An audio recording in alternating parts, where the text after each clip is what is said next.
nossa disciplina de geração, transmissão e distribuição de energia. Hoje iremos abordar um outro modelo de geração de energia, que são as termoelétricas ou termoelétrica, mesma coisa. É um modelo de geração de energia que está, de certa forma, quebrando o galho bastante, tá? Porque a matriz energética no nosso Brasil ainda são as usinas hidrelétricas. Então eu tenho que procurar uma outra forma de gerar energia. Por quê? Porque uma hidrelétrica, para que funcione, ela precisa de água, certo? Bom, se eu preciso economizar a quantidade de água existente numa barragem de uma hidrelétrica, principalmente aqui na região do Nordeste, porque nós já temos esse histórico de, de não ser tão favorecido com relação ao inverno. Então, a hidrelétrica só vai funcionar se tiver água. Se não tiver água, a hidrelétrica não funciona. E como, por exemplo, esse ano 2020 nós tivemos um inverno até bacana. Só que nos anos anteriores nós tivemos invernos muito fracos. Aí o que acontece? A quantidade de água que foi, né, o inverno que nós recebemos foi relativamente razoável em algumas partes, em outras partes não deu para atender assim tão 100%. Lógico, se eu passo 4, 5 anos sem chuva e eu tenho um bom inverno um ano, é nesse ano de inverno que vai compensar esses 4, 5 anos de escassez, certo? Então, o que acontece? Eu vou ter um modelo de geração de energia que não vai precisar diretamente de água. Eu estou dizendo diretamente porque uma usina termoelétrica vai precisar de água também, só que, lógico, não na mesma proporção de uma usina hidrelétrica. A usina termoelétrica, ela atua no Brasil todo. Quem determina se aquela termoelétrica vai funcionar ou não, ou até mesmo eólica, tá? Qualquer tipo de geração em escala comercial, é a ONS, que é o Operador Nacional do Sistema. Em 2018, a potência instalada das usinas termoelétricas era mais de 20%. Tá? Eu não sei hoje, 2020, como é que se encontra. Então, é mais ou menos 25%, 26% que era em 2018. Nós temos usinas hidrelétricas em vários pontos. Tá? Aqui no Ceará, nós temos no Pecém, no Maracanaú, se me falha a memória, tem a Vartsila, que é uma empresa do Grupo Gera. Eu trabalhei uma temporada, acho que 1 ano, 2 anos, no Maranhão, numa cidade chamada Miranda do Norte, que fica mais ou menos 2 horas saindo de São Luís, do aeroporto de São Luís até Miranda do Norte. A gente agrega muito valor, a gente ganha muita experiência trabalhando com esse modelo de geração, certo? Eu vou fazer a explicação de algumas particularidades acerca das usinas termoelétricas, tá?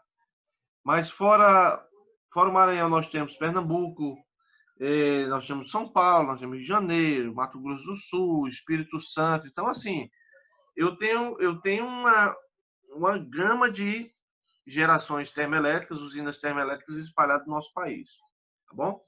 Uma informaçãozinha que eu peguei esses tempos aí, essas temporadas, agora recente, no jornal, que a Agência Nacional de Energia Elétrica ela suspendeu a operação de 11 termoelétricas aqui no Ceará.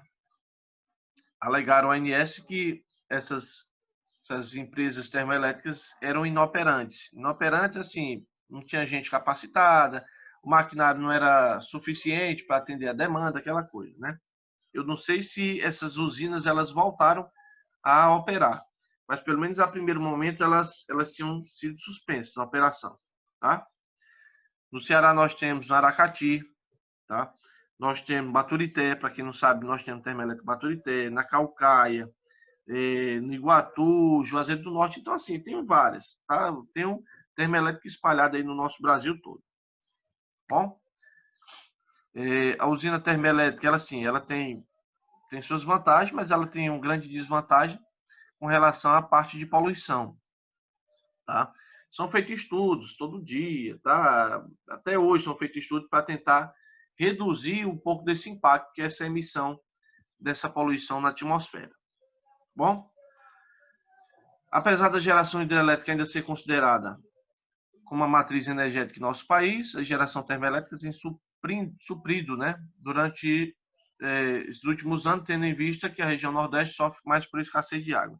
Então, assim, a operação da usina termoelétrica ela não foi projetada para funcionar 24 horas sempre. Só que o que acontece? Durante esses últimos tempos, como estão sendo feitos procedimentos para tentar economizar a quantidade de água nas barragens das hidrelétricas, então, assim, a operação das hidrelétricas está sendo feita a 50%, a 60%. Na conta de luz de vocês devem encontrar uma informação relacionada ao sistema de bandeiras tarifárias, em que você vai pagar um valor adicional a mais a cada 100 kWh consumido, e é um adicional de custo porque eu tenho uma termoelétrica funcionando, e essa termoelétrica em atuação é porque tem combustível para ser utilizado numa geração termoelétrica, alguém tem que pagar por esse combustível e acaba sendo nós, né, as pessoas que irão pagar por esse combustível, tá? Sendo assim, diante das mudanças frequentes do setor elétrico, que demandam dependência mais acentuada, outros tipos de geração estão aos poucos ganhando destaque. Eu devo falar nas próximas aulas, né, de geração eólica, que é um outro modelo de geração também que está crescendo bastante. Nós temos a geração solar, que está engatinhando, mas a tendência também é crescer, tendo em vista que o nosso Nordeste tem sol à vontade, né, basicamente o ano todo.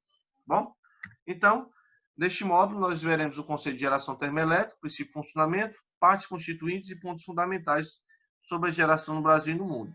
Um detalhe, nós vamos fazer aqui alguns cálculos, tá bom? Mas não vai cair no questionário. Eu vou querer que vocês façam por questões de práticas, tá? Só para a gente aprender a entender uma base fundamental aí de geração termoelétrica. Algumas bases de cálculos aqui, por isso que eu peço a vocês caneta, papel e calculadora científica para a gente fazer alguns cálculos, isso lá na frente, tá? Lá na frente nós deveremos fazer esse cálculo. Mas vamos entender o que é uma geração termoelétrica ou usina termoelétrica. Bom, uma usina termoelétrica, que termo vem de temperatura, tá? E elétrica de eletricidade, vai ser uma instalação industrial usada para a geração de energia elétrica, que vai ser utilizada a partir da energia liberada por qualquer produto que possa gerar calor. Então, são utilizados vários tipos de combustível para geração termoelétrica, seja combustível dado como renovável ou combustível dado como não renovável. Eu devo falar posteriormente da geração a partir da biomassa. E a biomassa é um tipo de combustível que é utilizado para um tipo de termoelétrica. Tá? Deixa eu só tirar o áudio aqui de novo. Certo? Então, são utilizados dois tipos de modelos de combustível para termoelétrica. Logicamente, existem tipos de termoelétrica para receber tipos diferentes de combustível. A termoelétrica que eu trabalhei lá no Maranhão, trabalhava com borra de petróleo, parte grosseira do petróleo, tá? Mas eu tenho outros tipos de combustíveis utilizados, que eu vou citar para vocês daqui a pouco.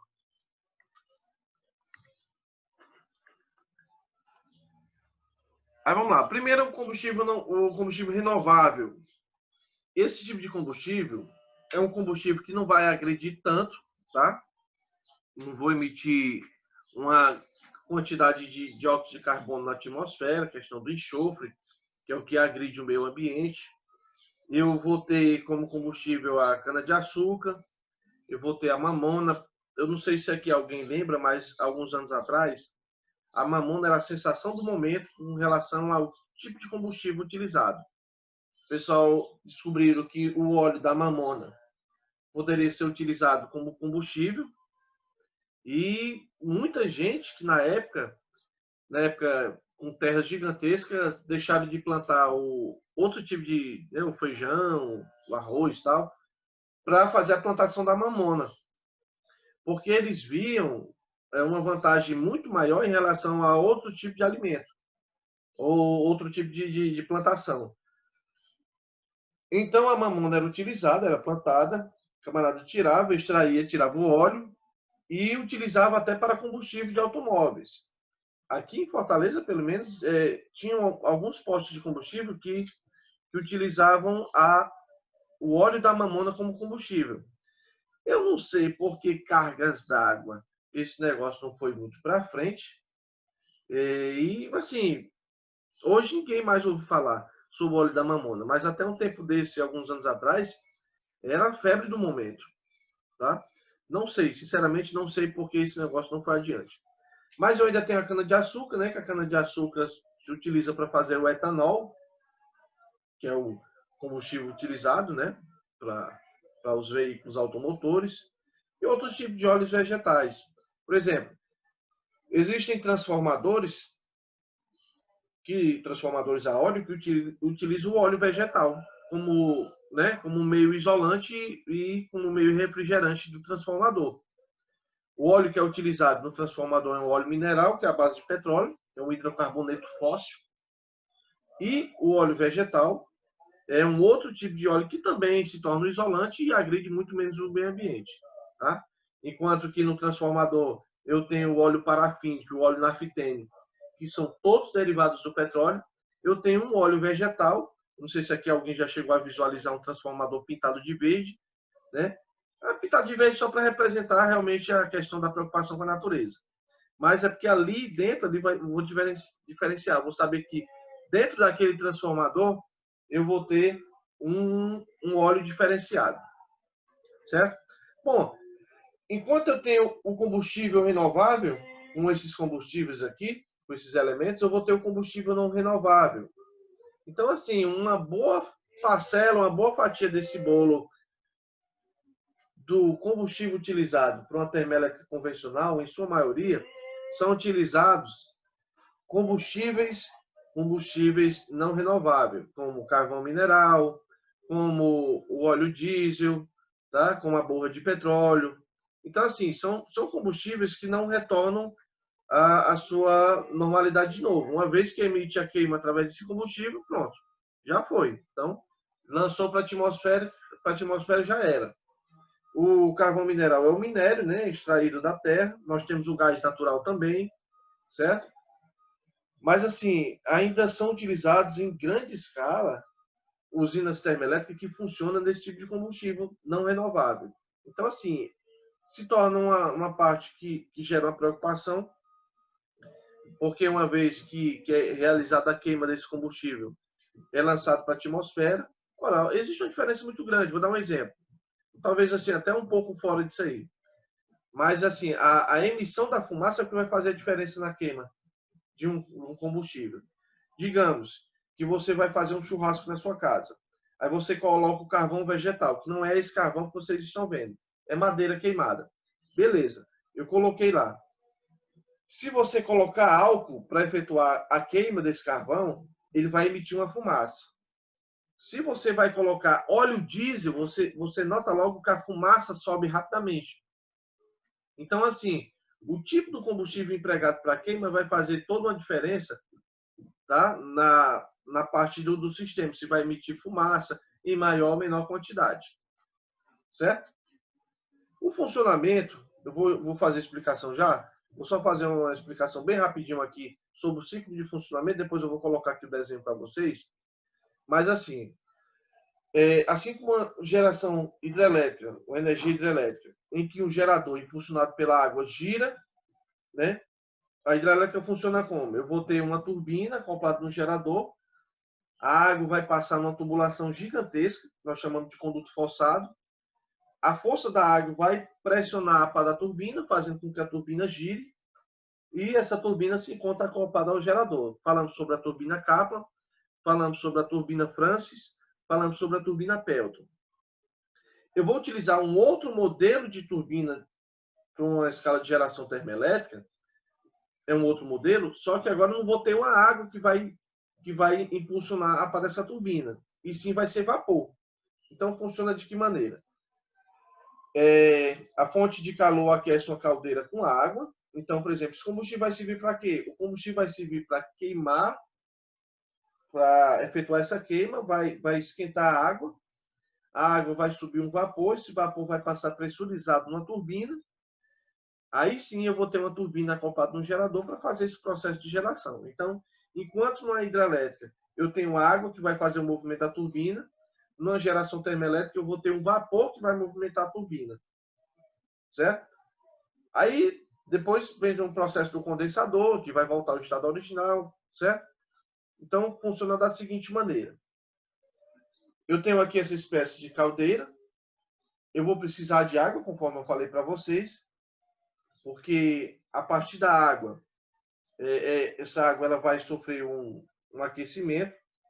Eu vou ter na parte de baixo, lógico, eu estou falando aqui de uma parte bem grosseira, tá? Não é só isso, eu tenho sistema de tubulação, tal, mas é mais ou menos assim que funciona. Eu vou ter o aquecedor, esse aquecedor ele vai levar um aquecimento, lógico, esse aquecedor porque veio do combustível que aqueceu, o aquecedor aqueceu a água começou a subir um vapor, o vapor ele vai passar por uma tubulação, de certa forma, com um diâmetro bem menor, então vai passar uma pressão muito grande, essa tubulação vai levar ao giro dessa turbina, essa turbina ela vai se encontrar acoplada ao gerador e eu vou conseguir gerar alguma coisa. Detalhe, eu vou ter um elemento chamado condensador. Esse condensador ele vai ter como trabalho condensar. E o que é condensar? Ele vai sair do estado do vapor, né? Voltar ao estado líquido novamente. É como assim, você está fazendo uma comida, um alimento e você do nada retira a tampa. Quando você retira a tampa da panela, o que acontece? O vapor ele está incidindo sobre a tampa. Quando você tira, há uma redução de temperatura. Essa queda de temperatura vai fazer o quê? Vai fazer com que escorra água nessa tampa. Então, o que acontece? Esse vapor que incidiu sobre a tampa vai fazer com que torne líquido novamente. Então, o trabalho do condensador vai ser esse. Então, enquanto aqui eu tenho uma pressão, no estado de condensador eu vou ter uma depressão. Então, eu vou reduzir a pressão. Uma vez que eu tenho uma temperatura X, essa temperatura diminui. Vai chegar ao condensador na forma líquida. E uma vez que retorna para o ciclo, logicamente, a gente sabe que se você botar 1 litro de água para ferver, depois de um certo tempo, quando você abrir a tampa, não vai ter mais 1 litro de água, vai ter uma quantidade menor. O trabalho do sistema de bomba vai ser justamente jogar água de novo para o sistema, onde eu vou completar com essa água do condensador e vai voltar de novo ao mesmo ciclo de operação. Então, assim, eu vou ter que ter um abastecimento no qual eu vou ter que jogar água no caldeirão, eu vou ficar jogando água no caldeirão, completando com o ciclo do condensador. A água que vai entrar vai ser uma água fria. A água do condensador também vai ser uma água relativamente fria, que vai aquecer novamente. Pronto, e vai repetindo o ciclo. Vai repetindo o ciclo novamente. A água que eu vou utilizar para esse caldeirão pode ser uma água de um rio, pode ser uma água de um lago, pode ser até mesmo uma água da companhia de esgoto, né? Companhia de água de fornecimento. Por exemplo, no caso aqui a Cagesse, que vai me fornecer a água. Como a quantidade de água é muito menor do que a água que é utilizada numa hidrelétrica, né? Lógico, muito menor. Então eu posso ter a água vindo da companhia, como eu posso ter uma água de um lago ou de um rio, certo?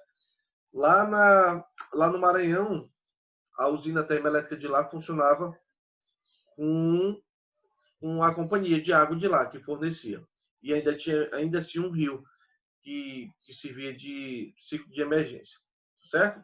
Bom, os combustíveis que podem ser utilizados no funcionamento de uma usina termoelétrica são o petróleo, que eu falei para vocês, tá? O óleo diesel, tá? O óleo diesel é muito utilizado em algumas termoelétricas. Eu tenho o urânio, aí vamos lá. A questão do urânio vai ser assunto da nossa próxima aula, em que eu vou falar de usina termonuclear. E numa geração termonuclear, o combustível utilizado para isso é o urânio. O urânio, que é um combustível assim que requer um pouco mais de atenção, porque ele pode se tornar um elemento radioativo, certo? E me adiantando, no Ceará nós temos reserva de urânio, tá? Lá em Santa Quitéria nós temos reserva de urânio, na Bahia, Caetiteias, tá? Então são combustíveis utilizados. Professor, é termonuclear, o senhor está falando de urânio, mas na geração nuclear? Mas o ciclo de operação de uma usina nuclear é o mesmo princípio da termoelétrica, com a diferença que eu vou ter circuito primário, circuito secundário. O circuito primário, ele é todo particular a uma usina nuclear. Já a parte secundária, ela é basicamente a mesma coisa do ciclo de operação de uma termoelétrica convencional. Aí nós temos o gás natural, nós temos o carvão mineral, né, que é um minério, não é o carvão vegetal. O carvão vegetal é lenha queimada lá, que o cara extraiu para fazer o churrasco. O carvão mineral é o minério, apesar de parecer muito com o carvão vegetal. E o sistema de biomassa, que a partir da cana-de-açúcar, o bagaço de arroz, o bagaço da cana-de-açúcar, né, o farelo de soja, o que nós chamamos de restos florestais, certo? Então, são diversos tipos de combustíveis. Bom, há vários tipos de usinas termoelétricas, sendo que os processos de produção de energia são praticamente iguais. A diferença que vai se dar realmente vai ser com relação aos combustíveis. Bom, assim como na geração hidrelétrica eu tenho turbinas, que eu expliquei para vocês, da turbina Kaplan, turbina Francis, turbina Pelton, turbina Bulbo, que eu não estiquei muito com relação à turbina Bulbo, nem a turbina hélice. Então, assim, eu tenho modelos, inúmeros modelos de turbina voltadas para as usinas hidrelétricas. As usinas termoelétricas, tá? Elas também trabalham com turbinas. Eu vou explicar bem rapidinho, tá? Não vou fazer nenhum cálculo com relação à turbina, mas para mostrar para vocês que existem sim alguns tipos de turbinas voltadas só para esse setor de termoelétrica. Bom, eu tenho as turbinas a gás, a dilatação dos gases resultante da queima do combustível vai ativar uma turbina a gás. Vejam o tamanho dessa turbina. Veja o tamanhozinho do operador aqui, ó, trabalhando aqui no eixo. Então, assim, dependendo do tamanho, logicamente, do porte da usina termoelétrica, eu vou ter um tipo de turbina aliado.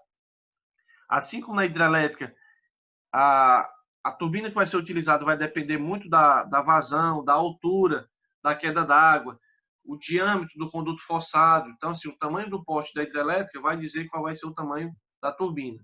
Da mesma forma, a termoelétrica. A termoelétrica, o tipo da turbina vai depender do tipo, do tamanho do poste da usina termoelétrica, certo? Eu tenho, além da turbina a gás, nós temos a chamada turbina aeroderivativas, que são derivadas das turbinas a gás, com alterações de seu projeto, formadas por um gerador de gás proveniente de uma turbina aeronáutica, além de uma turbina livre ou de potência. Então, por exemplo, esse modelo aí que eu peguei da internet é da General Electric de 40,7 megawatts. Então, é uma turbina até razoável, né? Esse tipo de turbina possui a característica de ser mais eficiente, né? Consumir pouco espaço e possui relação peso-potência baixa. Depende muito do tamanho da termoelétrica, tá? Geralmente, esses tipos de turbinas são utilizados fora do país. Aqui no Brasil, não sei se nós utilizamos esse tipo de turbina, tá? Bom, além desse tipo, nós temos um modelo muito especial, chamado Heavy Duty, que esse tipo de turbina ela é projetada para ser aplicada industrialmente, mais flexível, mais robusta, tá? A uso de combustível, além de ser altamente confiáveis e apresentar baixo custo, podendo atingir uma potência de aproximadamente 340 megawatts. Pessoal, é uma potência até razoável, 340 megawatts, tá? Bom, essas turbinas elas são instaladas na parte de geração termoelétrica e o processo de operação, tá?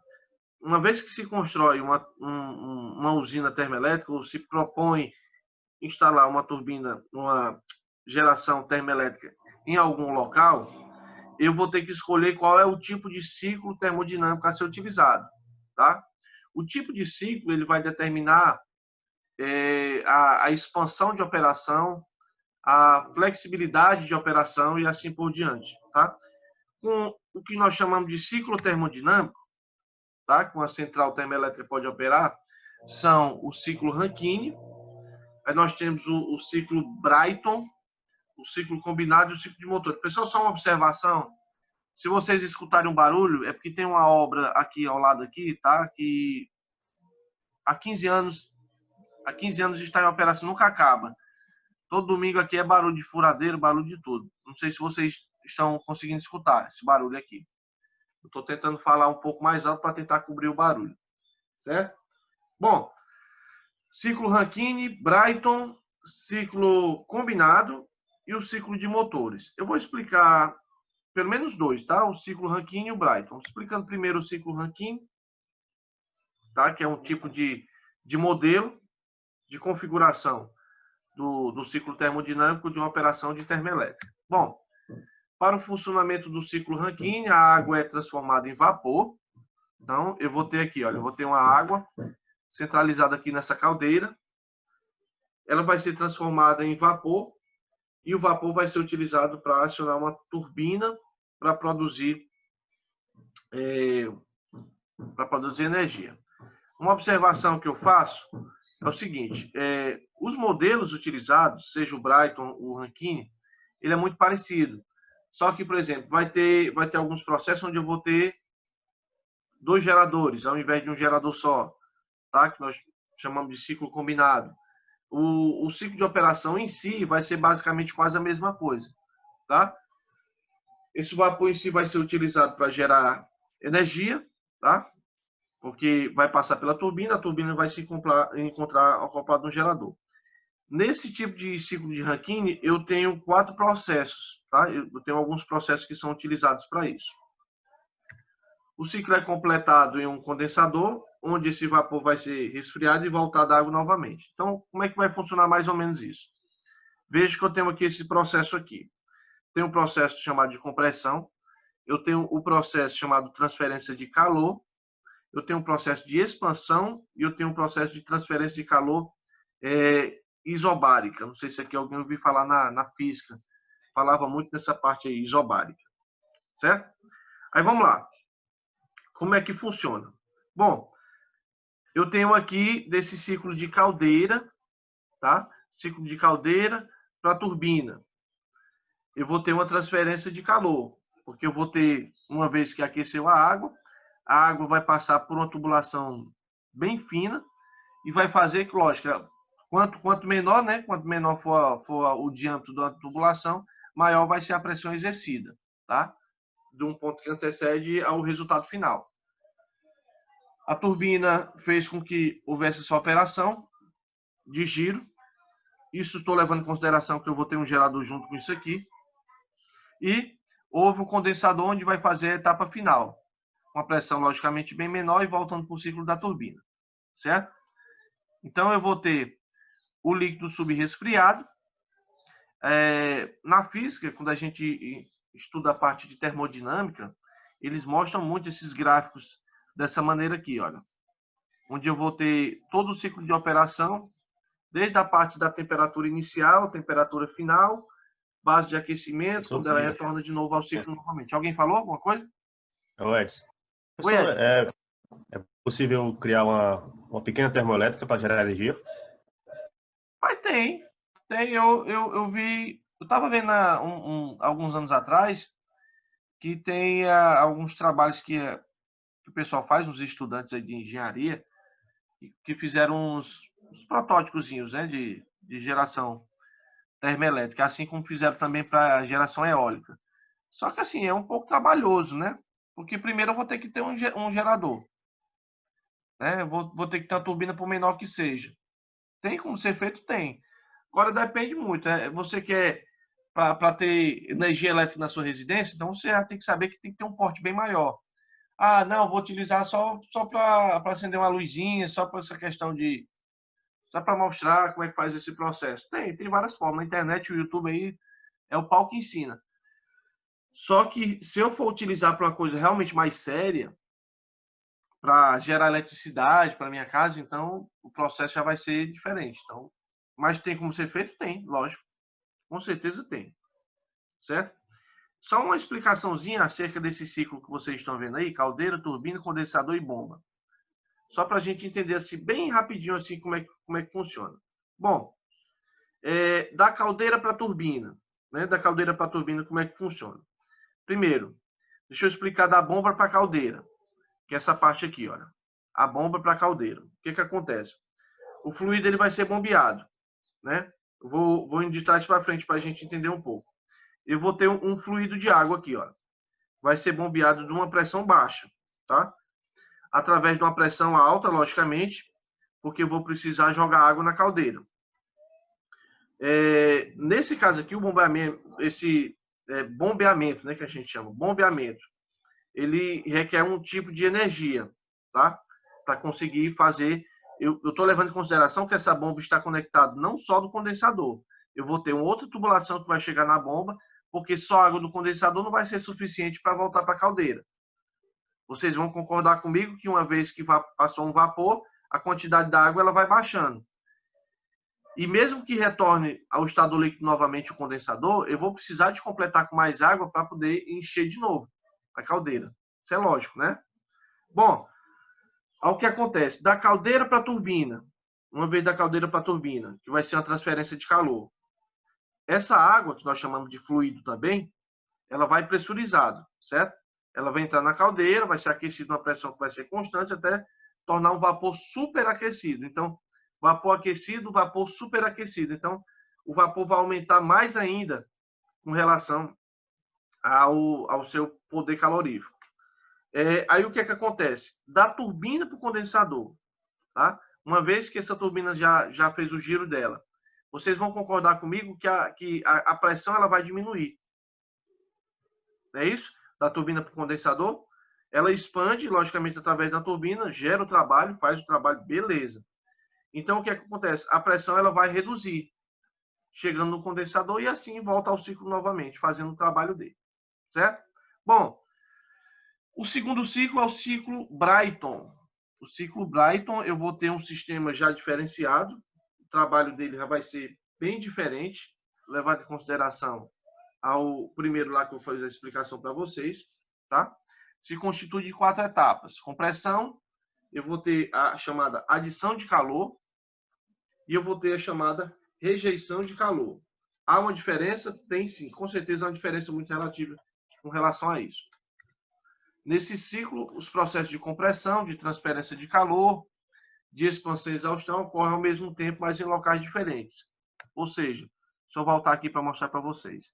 Eu tenho esse ciclo de operação de turbinas aqui, olha, de um ponto a outro, onde eu vou ter um aquecimento de um lado, o aquecimento de outro, para fazer com que haja o aquecimento. E essa parte aqui já condiz a parte da turbina, aonde eu consegui gerar alguma coisa para fazer com que o gerador fizesse a obtenção do giro, porque logicamente as duas estão acopladas, e eu consegui gerar alguma coisa para fazer com que eu utilizasse ele, certo? Nós temos, além do mais, nós temos o ciclo combinado, que o ciclo combinado é a união desse ciclo primeiro que eu falei, do ciclo de Rankine com o ciclo Brayton. Então, assim, a união dos dois, eu vou utilizar o ciclo combinado. Para esse tipo, tem uma grande vantagem, porque o ciclo combinado, ele acaba por ter um rendimento bem maior. Porque como eu estou diante de dois modelos unidos em um só, então eu vou conseguir ter um rendimento bem maior. Então, assim, o desempenho é maior, certo? O rendimento termodinâmico vai ser bem maior se comparado com esses outros de maneiras isoladas, tá bom? Então, assim, tem uma grande vantagem. Se torna mais caro, lógico que o circuito é mais complexo, mas, assim, se for levado em consideração, se torna bem mais vantajoso você ter esse tipo de operação. Nós chamamos de ciclo combinado, certo? Bom, já passei essa parte. Falando das turbinas a vapor, que é o outro tipo de turbina, tá? Vai funcionar tal qual uma usina termoelétrica convencional. Todavia, a mudança da água em estado líquido é feita a partir do reaproveitamento do calor dos gases, os quais recuperam o calor da turbina. Então, isso é uma turbina também chamada turbina de aproveitamento, porque para esse tipo de turbina eu vou fazer um aproveitamento total do vapor. Uma vez que eu tenho o vapor utilizado naquele processo convencional, em que eu tenho o condensador volta para o líquido novamente, eu vou ter que esquentar a água de novo para fazer esse ciclo, eu vou ter uma operação direta nesse ciclo vapor. Então, eu acabo por ter também um aproveitamento melhor para esse tipo. Bom, Levando em consideração a finalidade de uma turbina, tá? Eu posso ter dois processos de acionamento. Eu tenho o acionamento elétrico, que é usado com o objetivo de acionar um gerador, e o mecânico. O que nós vamos utilizar? Bom, para a geração de eletricidade, logicamente, eu vou ter o acionamento elétrico, tá bom? Eu vou acionar um gerador em uma unidade industrial e, usualmente, operar com uma velocidade síncrona. O que é velocidade síncrona? Velocidade constante. Então, não vai ter variação de velocidade. A variação vai ser única, vai ser sincronizada e, assim, eu não vou ter nenhum processo de oscilação de geração. Uma vez que efetuou a queima, a velocidade ela vai ser a mesma. Bom? Com relação, já que a gente falou de geração convencional, como é que ocorre o processo? Só para a gente fechar essa parte aqui de processo de geração. Bom, a primeira etapa, eu vou ter que realizar a queima de um combustível, tá? Vai ser um carvão, pode ser um óleo diesel, pode ser o gás, pode ser até mesmo a própria biomassa. Vai transformar a água em vapor com um calor gerado na caldeira. Então, eu vou ter uma comporta gigantesca, onde eu vou ter muita água no sistema, para que realize essa pressão. Graças a esse combustível, o carvão, o óleo, o gás natural, vai fazer essa queima vai aquecer essa água vai passar pressurizada em uma tubulação. A foto que eu peguei aqui da internet, pessoal, olha aqui, olha, veja a quantidade que eu tenho, ó, de turbinas, geradores, ó, uma ao lado da outra. Um pátio todo bonitinho, todo limpinho, beleza? Mas tem esse probleminha de ter um barulho realmente muito grande. Geralmente a caixa ela é toda acústica, então o galpão, você vai trabalhar um galpão todo fechado, ela é toda pressurizada, inclusive a porta. Então, assim, quem está do lado de fora não consegue escutar o barulho das turbinas dentro do galpão. Tá? Você não consegue encontrar o barulho. Não consegue encontrar o barulho. A turbina, acoplada a um ciclo de gerador, o barulho vai ser muito grande dentro, logicamente, porque turbina em si, seja se foi utilizado para termoelétrico ou não, turbina faz barulho mesmo, mas a parte de fora, quem está de fora não consegue escutar o barulho. Como o barulho é muito grande dentro de um galpão desse, eu tenho que realmente ter um cuidado muito grande em limitar o meu tempo de permanência dentro desse galpão. Eu não posso passar realmente 2 horas, 3 horas dentro do galpão. Nem posso, nem é permitido. Tá? Ainda tem isso. Bom, a terceira etapa, uma vez que já fez esse processo, eu vou ter uma condensação do vapor, ou seja, vai transformar em líquido novamente. Eu vou ter uma bomba, no qual eu vou ter uma fonte de água, que vai fazer com que a água ela seja levada para dentro do ciclo de novo e encaminhando a caldeira. Então, eu vou ter aqui o duto de vapor, que vai ser o responsável para passar esse vapor para a turbina acoplada no gerador, e aqui já é a parte da subestação. Né? Toda termoelétrica ou hidrelétrica, todas vão ter que ter subestações, no qual eu vou receber, uma vez essa tensão que foi gerada, para que eu consiga transmitir nos diversos pontos. Tá bom? Então, condensador já falei, a parte de caldeira também, a entrada do combustível, né? Eu vou ter uma tubulação onde eu vou ter a entrada do combustível, que vai efetuar essa queima, e eu vou ter a parte do exaustor. Bom, o ciclo combinado, só para a gente fechar aqui. Processo de produção, ciclo combinado refere-se ao emprego de mais de um ciclo termodinâmico. Bom, se eu vou utilizar mais do que um ciclo termodinâmico, com certeza eu vou ter uma eficiência bem maior. Eu vou ter um processo de geração melhor, um aproveitamento melhor, tá bom? Num certo processo de produção de energia elétrica, com o objetivo de aumentar a eficiência desse processo. Bom, conforme eu tinha dito para vocês, o ciclo combinado utiliza 2 tipos de geradores, tá? Então, enquanto eu tenho no ciclo comum um gerador apenas, para esse tipo aqui eu vou ter um aproveitamento melhor, porque eu vou ter 2 geradores atrelados ao mesmo sistema. Então, por exemplo, eu vou ter uma turbina a vapor e eu vou ter uma turbina a gás. Os 2 tipos de turbinas vão estar inseridas no mesmo processo da caldeira. Aí o que é que acontece? Vai ter o melhor aproveitamento e, nesse caso, logicamente, eu vou ter 2 processos de geração, 2 tipos de geradores.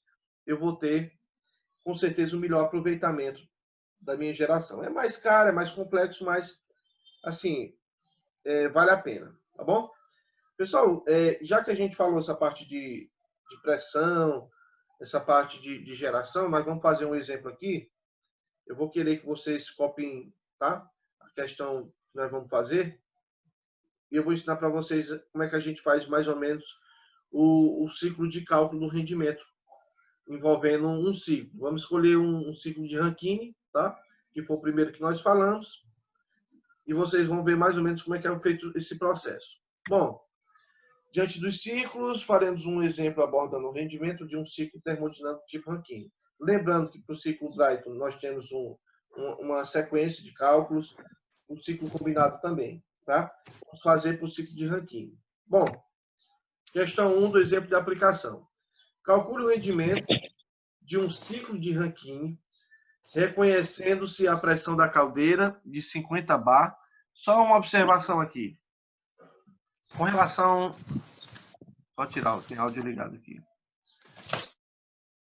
Com relação à pressão, pessoal, para quem ainda lembra do tempo da física, eu tenho vários tipos de pressão, né?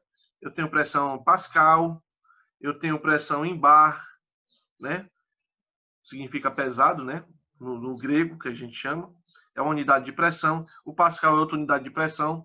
Na verdade, o Pascal, ela é uma unidade mais padrão, né? Para o sistema internacional, tá? Então, assim, é uma grandeza física, essa parte da pressão, porque ela vai ser uma razão entre uma força que eu vou aplicar em uma determinada área. Então, por exemplo, quanto maior for a área, a pressão vai ser menor, tá? Quanto menor for a área, a pressão vai ser maior em uma determinada peça. Então, esse rendimento que eu vou calcular desse ciclo de Rankine, conhecendo-se a pressão na caldeira, essa pressão de 50 bar, e a do condensador de 0,5 bar. Olha aqui, por que a pressão aqui do condensador é menor? Porque é o que eu falei para vocês. A pressão na caldeira tem que ser grande, porque ela vai ser encaminhada para a turbina. Já do condensador, ela vai ser bem menor, porque logicamente já reduziu a pressão, já passou pela turbina. Bom, sabe-se que o vapor entra saturado na turbina e que a água que sai do condensador está saturada. Então, eu vou dar um tempinho, por gentileza, que vocês copiem essa questão e nós, em seguida, vamos fazer a sequência, tá? Para fazer esse cálculo, eu vou precisar de algumas tabelas. Essas tabelas, os fabricantes, elas disponibilizam para a gente, porque eu vou precisar de alguns valores já estabelecidos. Bom, dá uns 5 minutinhos para vocês copiarem, em seguida eu faço a explicação dessa questão. Certo? Então, o rendimento vai ser 1 menos esse H aqui, que vai ser entalpia 2 menos A3, dividido por o H1 menos H4. Eu tenho que analisar por pontos, pessoal. Certo? Eu tenho que analisar ponto por ponto para poder colocar na forma. Vou analisar primeiro o ponto 1. Bom, o ponto 1 é levando em consideração que o vapor se encontra saturado. Tá? Aqui tem valor, mas é vapor. Eu vou ter que mudar depois aqui. Deixa eu mudar logo aqui, senão acaba esquecendo. Só um instante aqui. Eu fico doidinho quando tem esses errozinhos. Vapor. Pronto. Vapor saturado.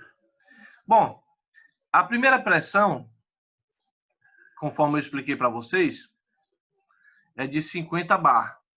Bom, se a gente for fazer a transferência para Pascal, que é outra unidade, na verdade até a unidade, de acordo com o sistema internacional, é o Pascal. Passando para 50, fica 5, de 50 bar fica 5 megapascal. Aí como é que eu faço para encontrar esse entalpia 1? Aí eu vou verificar através de uma tabela, tá bom? Através dessa tabela eu vou verificar o valor que eu vou utilizar na fórmula. Esse valor onde é que eu vou encontrar? Como é um vapor saturado, então eu vou verificar aqui, olha, vapor saturado aqui da entalpia. Pronto, achei. Quilojoule por quilograma. Vapor saturado, que aqui está em inglês, tá? Vapor saturado é 2.794,3 kJ por quilograma. Professor, Já... Oi, Essa tabela é padrão, né? é padrão, é padrão. Assim, por que eu não vou passar isso para vocês, assim, para o questionário? Porque eu vou ter que disponibilizar a tabela, assim, eu não vou colocar não, tá? Mas eu quero que vocês tenham mais ou menos uma ideia. Então, vamos lá. Da entalpia, eu tenho o vapor saturado de 2.794,3 kJ por quilograma, a unidade. E o vapor saturado da entropia, que é o S1, que eu vou precisar desse valor, é de 5,9734, coloquei todo o valor, tá? Que tem aqui. Kilojoule por quilograma, ponto Kelvin, né? Então, assim, eu queria que vocês copiassem essa parte aqui, por gentileza, só essa parte. A gente vai fazer a união e vamos juntar as entalpias para a gente conseguir encontrar e definir qual o rendimento desse sistema. Só que assim, pode ir copiando, enquanto eu vou fazendo a explicação. Eu sempre costumo dizer assim, na prática, pessoal, na prática vocês não vão pegar o papel, caneta e ficar copiando esses valores todos, não, porque eu já tenho uma tabela pronta, porque você vai ter um aplicativo, porque você vai ter um programa de computador já no ponto, e você vai só jogando os valores e eles já vão devolvendo para você o resultado. Até num simples Excel, estou falando simples com modéstia, né? Porque o Excel dá para fazer coisa para caramba. Mas, assim, você colocando os valores, eles já dão um resultado lá na frente. Isso é muito bacana. Porque já pensou se eu fosse fazer toda vez um cálculo para obter o rendimento de um ciclo de Rankine, ou do ciclo Brighton, ou do ciclo combinado, e fosse fazer passo a passo esse cálculo, mesmo utilizando essas tabelas de auxílio, era muito trabalhoso. Tá bom? A gente está fazendo que é para a gente mais ou menos entender como é que funciona a coisa. Então, analisando o primeiro ponto, eu tenho a primeira pressão, que é a pressão maior que tem, que é de 50 bar. Eu fiz a transferência para megapascal, porque a pressão é dada em megapascal. Vocês estão vendo aqui, olha, no cantinho à esquerda de vocês, tem aqui, olha, pressão megapascal. Então, essas informações elas são úteis para que a gente consiga definir aqui no cálculo. Então, só esperar vocês copiarem essa parte aqui. Em seguida, a gente parte para o segundo ponto. A primeira parte é o vapor saturado. O segundo ponto é a parte de mistura, tá? Aí vamos ter que se direcionar também a um outro. Tem mais alguém copiando? Posso mudar? Estou só finalizando aqui, professor, rapidinho. Viu? Tá certo.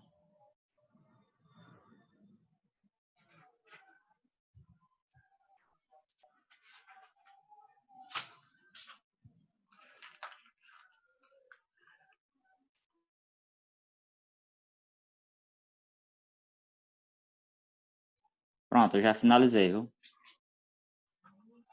Pronto. Então, nós temos essa etapa que é do ponto 1. No ponto 2, que determinamos por mistura, o ponto 2 vai ser da seguinte maneira. O ponto 2, a pressão, ela é bem menor, conforme eu falei para vocês, que é a pressão já da parte do condensador. A segunda pressão, eu vou ter uma pressão de 0,5 bar, que transferido, lógico, apesar de bar ser uma potência, mas geralmente essas tabelas, elas são disponibilizadas em Pascal, porque é a unidade padrão, né, do sistema internacional com relação à pressão. Bom, nesse caso, eu vou ter a entropia 2 igual a 1. Se for igual a 1, vai ser igual a 5,9734. Por quê, professor? Vou voltar aqui, olha. Do ponto 1, olha. O S1, no caso, igual ao S2. Certo? Para entropia 2, nós vamos precisar desse título aqui, para fazer o cálculo. Então, eu vou precisar de realizar um procedimento para que eu consiga definir o valor dessa variável de x. Bom, S vai ser igual a esse SL, eu vou fazer a explicação sobre isso, mais esse x, que vai ser uma variável, com esse ΔS. Alguns valores que eu vou ter que definir com vocês. Vamos lá. Esse S, que é da entropia, é esse valor de 5,97. Eu já tenho ele pronto. Outra informação. Aqui é o líquido saturado. O líquido saturado eu vou encontrar através dessa tabela. O líquido saturado da parte de entalpia, da entropia, perdão. Líquido saturado, parte de evaporação e vapor saturado. Como esse SL é o líquido saturado, então eu vou ter aqui 1,0910 kJ por quilograma vezes Kelvin. Então, eu já tenho essas informações aqui. Dividido pela variável. Aí, vamos lá. Essa variável aqui, eu vou colocar aqui já no ponto aqui, para vocês fazerem, tá bom? Já tem um valor pré-definido. Essa parte aqui é uma variável da evaporação, da entropia também, que no caso é de 6,5029. Então, juntando as informações que eu tenho de 5,9734 menos 1,0910 dividido por essa variável aqui, que é de 6,5029, jogando na fórmula, eu vou obter o valor de x. Por que eu cheguei a essa fórmula? Porque o que eu vou precisar é da variável de x. Então, o que foi que eu tive que fazer? A partir dessa fórmula, eu joguei o x para cá. Esse S vai ser subtraído agora com SL. E eu vou ter que dividir pela variável de S, que é o da evaporação da entropia. Tá? Bom, fazendo esses cálculos, eu vou obter um valor dessa variável de x. Esse valor ele não tem unidade. É um valor adimensional. Tá? Eu vou aguardar vocês fazerem o cálculo e me informar, por gentileza, quanto é que vai dar esse resultado aqui. Só para conferir com o meu aqui, ver se o valor vai casar. Só aguardar vocês copiarem e vocês façam o cálculo. Primeiro subtrai e com o resultado divide por 6,5029.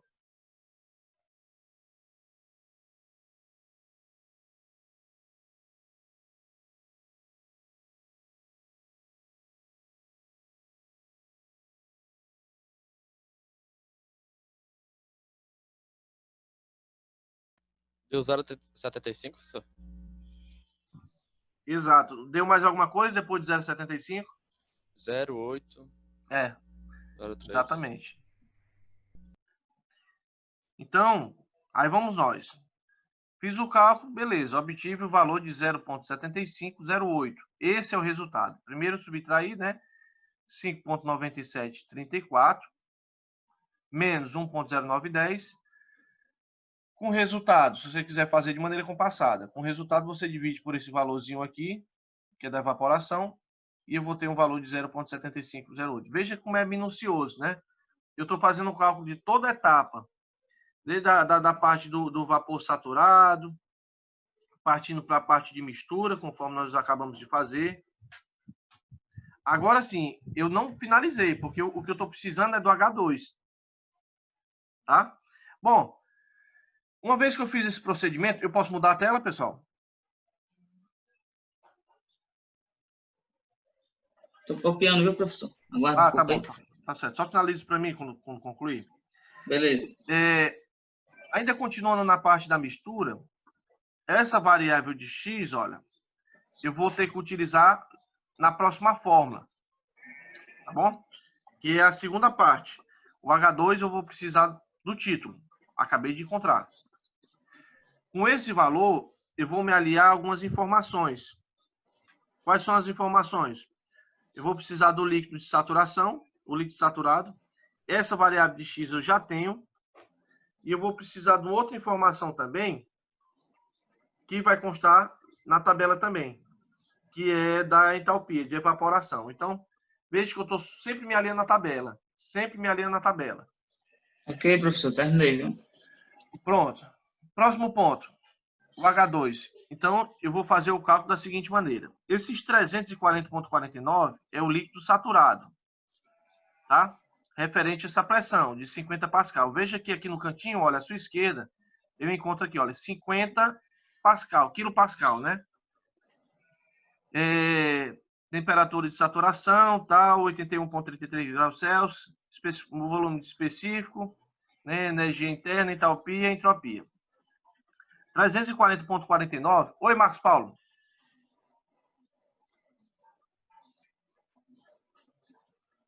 Marcos Paulo levantou a mão.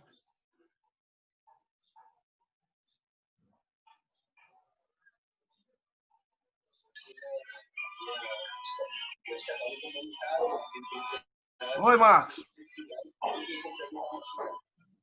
Não, só para ver que estava pegando o áudio mesmo que eu não estava escutando, não. Mas tu tá me escutando? Tô me escutando. Ah, tá bom, tá certo. Certo, pessoal? Então, vamos lá, continuando aqui essa parte. A definição. 340,49, o líquido saturado, ó, só me alinhando por tabela. Aí eu vou somar com esse valor aqui de X, que é o título que nós pegamos no exemplo passado. E agora eu vou multiplicar por 2.305,4, que se encontra aqui, olha, da evaporação da entalpia. Então, quais são os valores que eu peguei? O líquido saturado, o valor de evaporação e o X que eu acabei de encontrar.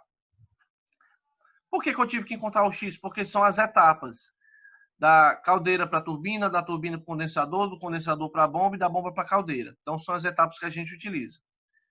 Realizando esse cálculo, eu vou ter como resultado 2.071,4 kJ por quilograma. Por gentileza, eu quero que vocês façam o cálculo só para conferir, tá bom? E como eu tinha feito esse cálculo essa semana, aí pode ser que tenha dado errado alguma coisa. Mas deu certo? O meu deu mesmo, o meu deu mesmo. Pronto. O meu só que deu 0,3, não deu 0,4 não. Deixa eu ver aqui. 340,49 mais 0,7508 vezes 2.305,4. No caso eu botei 4 porque depois do 3 tem um 8, não é isso? Isso? 8, né? Aí você só arredondou, né? Exatamente, eu só fiz arredondar. Mas não tem problema, né? Não, tem não. Não tem problema algum. Então fizemos o vapor saturado, fizemos o cálculo da mistura. Agora eu vou pegar o líquido saturado. O líquido saturado já é quando eu passo do condensador. Tá bom? Do líquido saturado, a pressão que eu vou utilizar é maior ou menor? É a menor, que é justamente essa de 50 kPa. Nesse caso, olha para você ver como é interessante. Nesse caso desse H3, que é o próximo, estou só esperando o pessoal terminar de copiar. Para esse caso, eu não vou precisar de fazer o cálculo, no caso do H3, porque eu já vou ter o valor estabelecido na tabela. Tá bom? Na verdade, o líquido saturado eu já posso encontrar ele aqui, nessa tabela mesmo. Que como se você analisar, é a tabela referente aos 50 kPa. A entalpia 3, onde é que eu vou encontrar? Está aqui a entalpia. Aí eu tenho vapor de saturação, parte de evaporação e líquido saturado. Então, esse já é o valor de H3, olha. Então, já tem um valor aqui no ponto. 340,49 kJ por quilograma. Tem mais alguém copiando ou posso mudar? Terminei, professor. Pode copiar. Terminei de copiar. Pronto. Eu terminei. Terminou, Raimundo? Terminou todos, né? Ricardo também? Beleza. Aí, meu professor Cecília. Show, terminei, professor. Viu? Beleza. Aí vamos lá. O ponto 3, que é a parte do líquido saturado.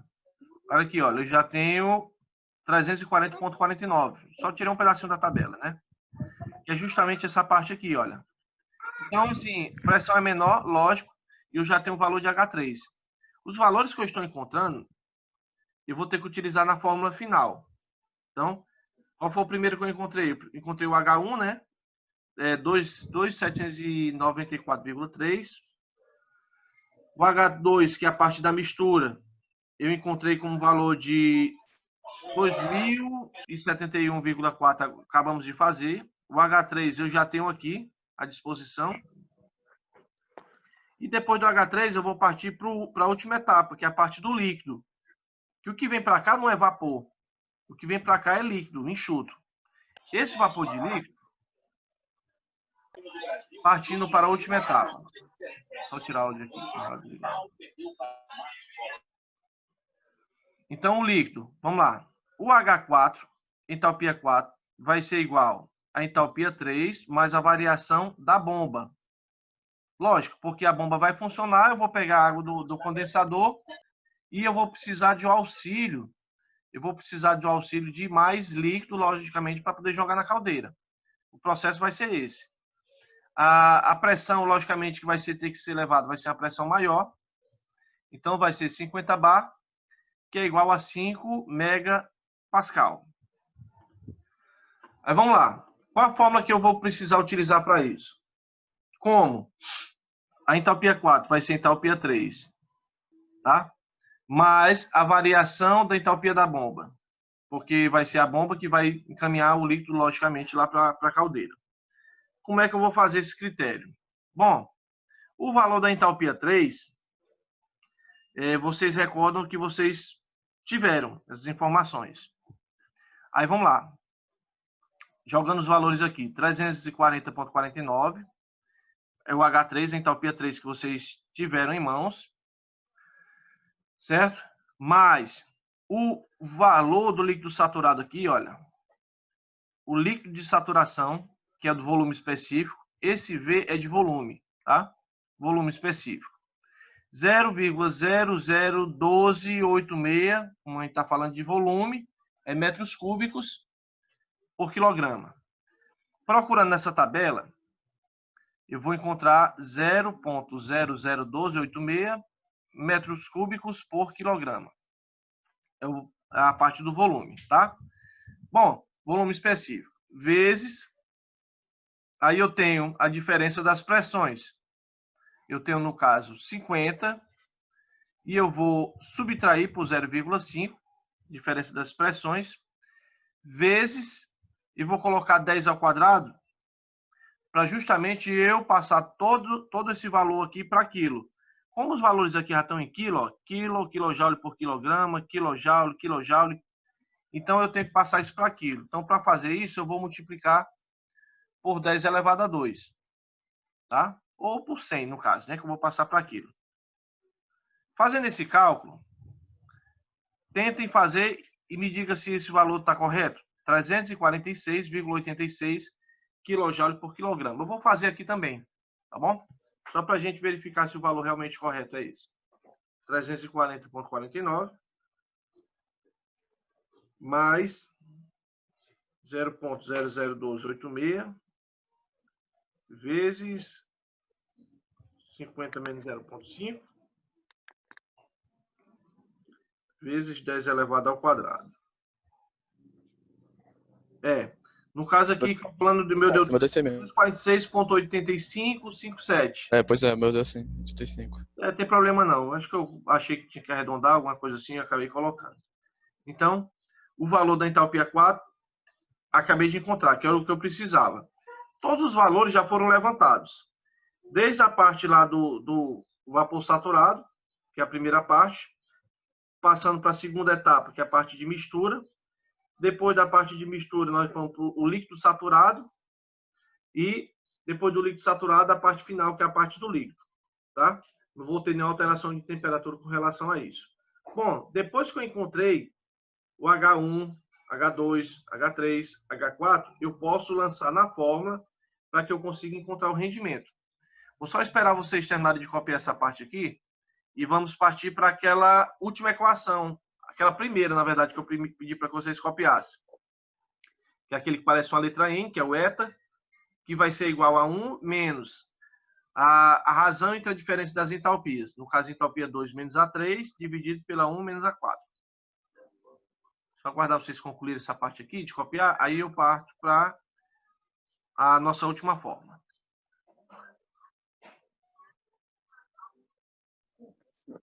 Professor, o senhor já passou um questionário, foi aí? Passei o primeiro, foi. Pronto, aí a gente responde, tem que mandar por e-mail, né, professor? Sim, por e-mail. O e-mail está lá no questionário.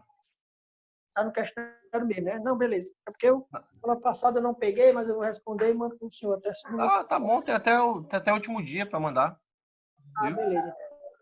Mas o e-mail já está lá no questionário, né? O e-mail está lá. gutenbergchimenez.ead@gmail.com. Beleza.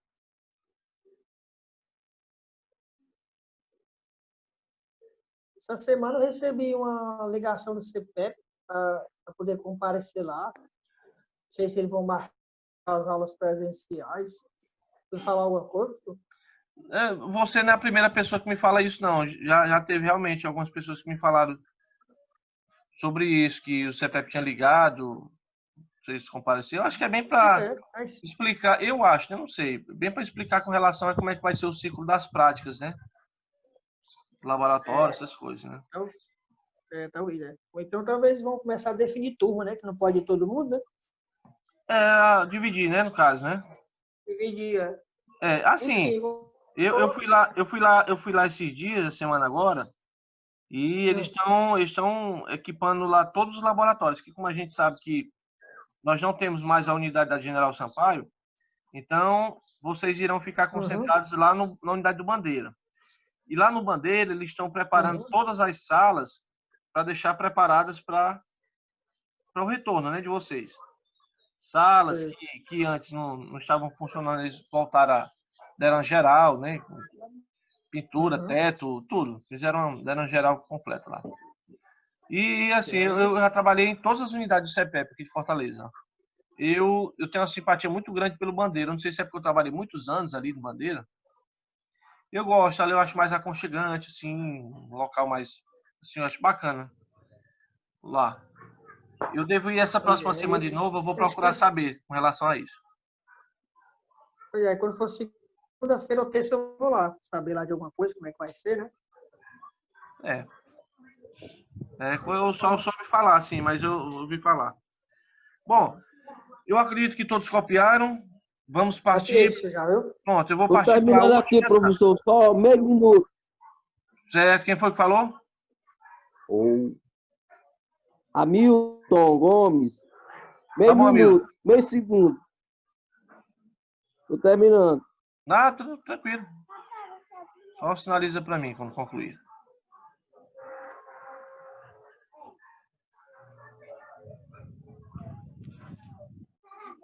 Acabei, professor, pode apagar. Pode passar. Não, apagar não vai apagar, não. Vou passar. Pode passar. É o costume da sala de aula, né? Vamos lá. O que eu vou fazer? Eu vou pegar esses valores de H das entalpias, tá? E vou jogar em cima daquela fórmula que eu pedi para vocês fazerem inicialmente. O que vocês irão fazer? Vocês irão pegar os valores de entalpia 2, subtrair com entalpia 3, dividir pela entalpia 1 menos entalpia 4. Pegando os valores, já deixei aqui no ponto para vocês copiarem, para não ter que ir atrás. Então já está no ponto aqui, olha. Todos esses valores, a não ser a entalpia 3, que a entalpia 3 eu não precisei realizar nenhum cálculo, né? Eu já encontrei na tabela direta. Mas os demais vocês tiveram que fazer o procedimento de cálculo. Digamos que se eu pedisse isso no questionário ou na avaliação, eu poderia pedir, por exemplo, assim, determine o rendimento em porcentagem. Então, você ia fazer o mesmo procedimento com a diferença que, com esse resultado, você iria multiplicar por 100 para botar para porcentagem, né? Dando como resultado 29,27%. Então, no caso, aí é o rendimento para esse ciclo, para esse estilo de operação. Certo? Vou aguardar vocês copiarem aí.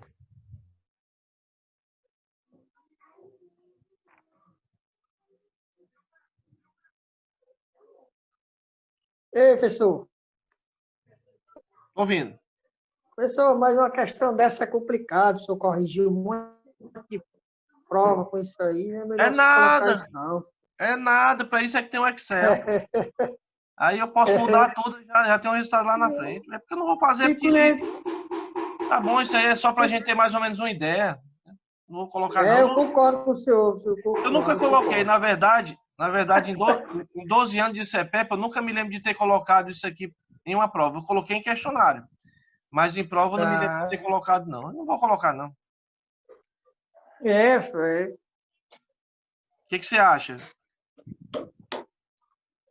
Acho que o senhor tem razão, professor. O senhor nunca errou na vida, né? Até agora não deu errado. Não eu também concordo com o senhor. Não adianta o senhor. Até agora não deu errado, porque vai continuar. Né? Você sempre foi um cara que gosta das coisas tudo direito, negócio desse vai pegar sua prova. Não, mas ele não vai dizer assim, eu sou um cara que gosta das coisas direito, não vou querer colocar. Então acho que o certo é eu colocar cálculo que a gente Ah, usa. não. Só Isso aí, queria isso aí, dizer isso aí dá um que é trabalho seu tão técnico. grande que isso aí É dá... verdade. Ei, pessoal, posso mudar? Pode, entendeu? Eu terminei Só aqui. só um pouquinho. Espera aí. Tá certo. Aguardando.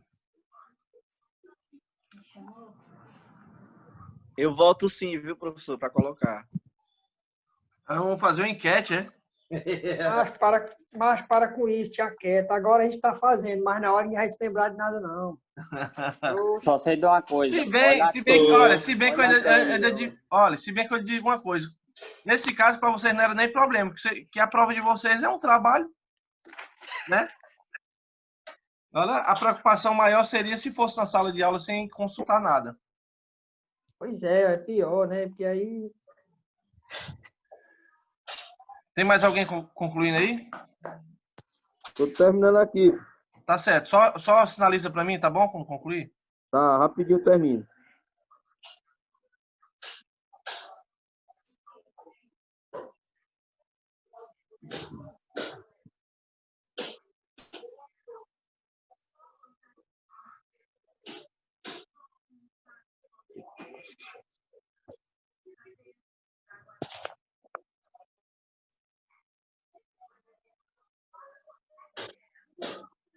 Terminei, professor. Então vamos lá. Então o rendimento para esse ciclo é de 20. Aí você diz assim, bicho, o rendimento é muito pouco. Mas se você parar para pensar, eu estou trabalhando com temperatura. Então o ciclo termodinâmico em si já gera perdas. Então esse 29,27% na verdade está até razoável, tá? Para a gente finalizar, pessoal, tá aqui mais ou menos os ciclos. Esse desenho aqui foi um desenho muito inocente, tá bom? Que eu fiz aqui no computador, só para mostrar mais ou menos como é que é o ciclo de operação para esse modelo. Como vantagens, vamos ver quais são as vantagens de um ciclo de geração termoelétrica. Bom, como vantagens, elas podem ser construídas próximo à zona urbana, é tanto que, por exemplo, lá na termoelétrica que eu trabalhei, é dentro da cidade. Então, assim, tem uma vantagem em relação à hidrelétrica, porque a hidrelétrica, eu vou precisar de uma queda de água. A construção em uma hidrelétrica é em regiões bem afastadas. Aí o que acontece? O custo vai ser maior, porque eu vou ter quilômetros e mais quilômetros de distância de um ponto a outro. É assim que funciona a hidrelétrica. A hidrelétrica, você não vai encontrar uma hidrelétrica dentro da cidade. Então já tem por aí. Bom, é um sistema alternativo de geração. Então, na verdade, a geração termoelétrica é a que está suprindo a necessidade. Na falta da água, então, quando a ONS quer tentar economizar, né, de todas as formas, a água existente naquela barragem, então, para não fazer com que a hidrelétrica tenha uma operação de 100%, e depois da operação de 100%, depois que é realizada a operação de 100%, para não ter que acabar as águas das barragens, então a ONS diz assim, não, aquela hidrelétrica funciona 50% e a termoelétrica ele vai funcionar 50%. O uso da biomassa, que vai ser um outro assunto que eu vou falar com vocês lá na frente, vai reduzir significativamente a emissão de poluentes. E o tempo de construção. Com 2 anos você constrói uma termoelétrica. 2, 3 anos no máximo, esticando. Hidrelétrica, você é construído, sei lá, com 8, 10 anos, 12 anos, dependendo do tamanho da hidrelétrica. Quanto tempo não levou para ser construído a usina de Três Gargantas, que fica lá na China? Embora os chineses lá eles são muito rápidos com relação à construção. Mesmo assim, é um trabalho gigantesco, é um trabalho muito grande. Então, leva um tempo. Já uma termoelétrica não, é mais fácil. Tá? A questão da adaptação a um terreno para ser utilizado, rapidinho desenrola. Só que assim, lógico, aqui são as vantagens. Como todo ciclo de geração, nós temos vantagens e nós temos desvantagens. Quais são as desvantagens para esse processo? Bom, as desvantagens são alto custo de operação. Por quê? Porque tem que ter combustível para funcionar numa termoelétrica. Combustível é caro. Carvão mineral, gás natural, o óleo diesel, a borra de petróleo, então são combustíveis caros. Nós acabamos pagando, não sei se eu posso chamar de forma direta ou indireta, nós pagamos por essa operação. O sistema de bandeiras tarifárias, pode ser que lá na frente, lá na parte final eu comente alguma coisa relativa a isso, mas o sistema de bandeiras tarifárias é um valor adicional que você paga. Para cada 100 kWh consumido, na sua conta de luz, estou falando na minha conta e na sua, é adicionado um valor, R$ 1,50, R$ 2,00, vai depender muito da bandeira. Então, a bandeira vai representar o semáforo. Se eu tenho uma bandeira verde durante esse mês, então eu tive 100% da operação das hidrelétricas. Então, está tranquilo, você não paga nada. Já no caso, se a bandeira estiver amarela, para cada 100 kWh consumido, você vai pagar uma taxa, R$ 1,50, R$ 1,80, eu não sei quanto é que está o valor agora, esse ano. Então, você paga um adicional. Se a bandeira estiver vermelha, é para completar. A bandeira vermelha ela foi dividida entre 2 patamares. O patamar 1, que você paga, digamos, R$ 3,00 para cada 100 kWh consumido, e o patamar 2, que é o sistema mais crítico. Está dizendo que praticamente 100% das termoelétricas entrarem em operação. Então, vai ter um custo, tá? Um valorzinho simbólico que você imagina aí para cada residência, quanto é que não vai sair. Certo? Então, tem um alto custo, sim, de operação. Preço dos combustíveis, né?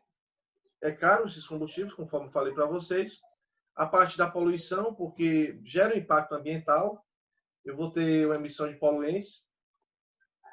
A questão da chuva ácida e do efeito estufa, que são fenômenos que acontecem uma vez que eu emito dióxido de carbono para a atmosfera. Então, assim, isso é um grande problema a ser citado. Bom? Sendo assim, finalizamos o nosso módulo de número 4, no qual nós abordamos hoje o conceito, o funcionamento, os tipos, e fizemos aqui um exercício baseado em uma geração termoelétrica.